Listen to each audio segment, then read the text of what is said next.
जीवन हमें एक मौका देता है, इसलिए जब भी सही कॉलेज चुनने का समय आए तो सिर्फ मंगलायतन यूनिवर्सिटी आपके बेहतरीन भविष्य और सर्वांगीण विकास के लिए। वित्त मंत्री निर्मला सीतारमण 1 फरवरी 2025 को केंद्रीय बजट पेश करेंगी।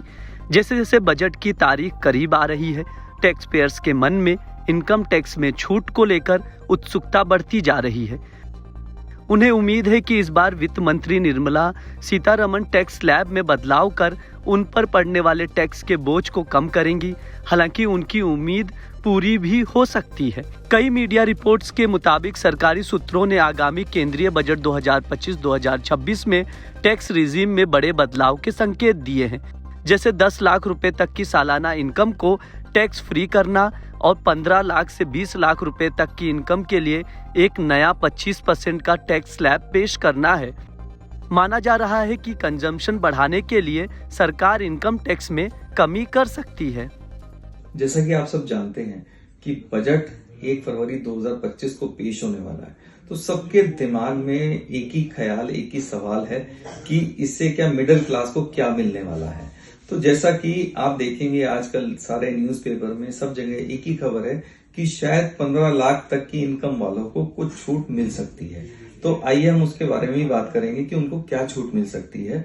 सबसे पहले तो 15 लाख की इनकम वालों को स्लैब में परिवर्तन हो सकता है, लेकिन क्या पुराने रिजीम वालों को मिलेगी, न्यू रिजीम वालों को मिलेगी? तो इसको जानने से पहले हमें सबसे पहले ये जानना होगा कि पुराना रिजीम क्या कहता है और न्यू रिजीम क्या कहता है, जो कि 2020 से एप्लीकेबल है। तो ओल्ड रिजीम के अनुसार अगर आपकी इनकम 2.5 लाख रुपए तक है तो आपको कोई टैक्स नहीं देना। अगर आपकी इनकम 2.5 लाख रुपए से 5 लाख रुपए तक है तो आपको 5% टैक्स देना है। अगर आपकी इनकम 5 लाख रुपए से 10 लाख रुपए तक है तो आपको 20% टैक्स देना है। और अगर 10 लाख रुपए से ऊपर की इनकम है तो आपको 30% टैक्स देना है।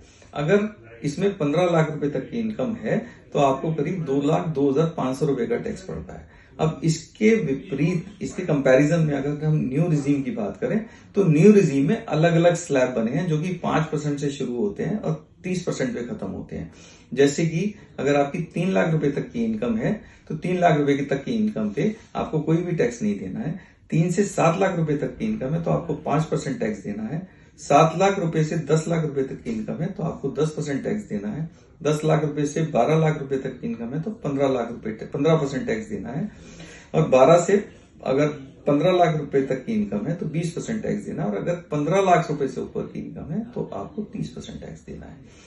तो अब सवाल ये उठता है कि क्या ये छूट नए वालों को मिलेगी या पुराने रिजीम को मिलेगी? लेकिन ये छूट, इसकी पूरी उम्मीद है, क्योंकि बहुत सारे न्यूज़पेपर ने इस बात की पुष्टि की है, बहुत सारे मीडिया हाउसेस ने इस बात की पुष्टि की है और ये वक्त की डिमांड भी है।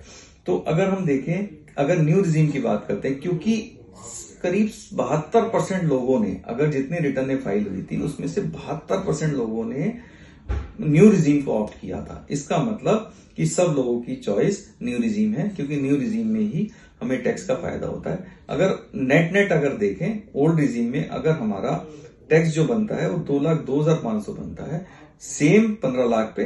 अगर हम न्यू रिजीम में टैक्स कैलकुलेट करते हैं तो वो करीब 1,40,000 रुपए बनता है।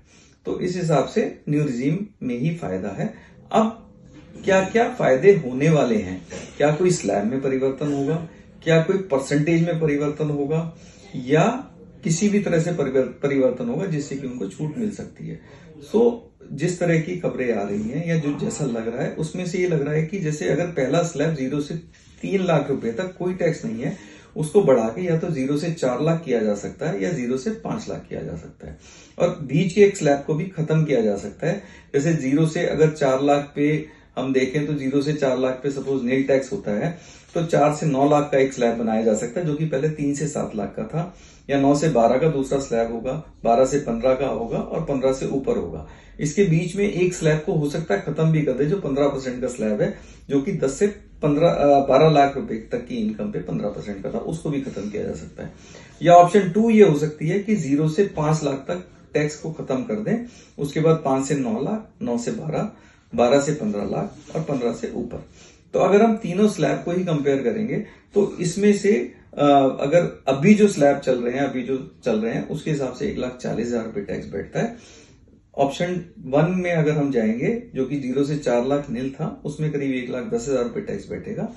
अगर ऑप्शन 2 में जाएंगे 0 से 5 लाख में, तो उसमें भी करीब इस हिसाब से टैक्स बैठेगा, तो हमारी बचत होगी। अब इसमें एक 87A की रिबेट थी, जो कि प्रेजेंट स्लैब में थी 25,000 रुपए की। हो सकता है कि इस बजट में उस स्लैब को खत्म कर दिया जाए।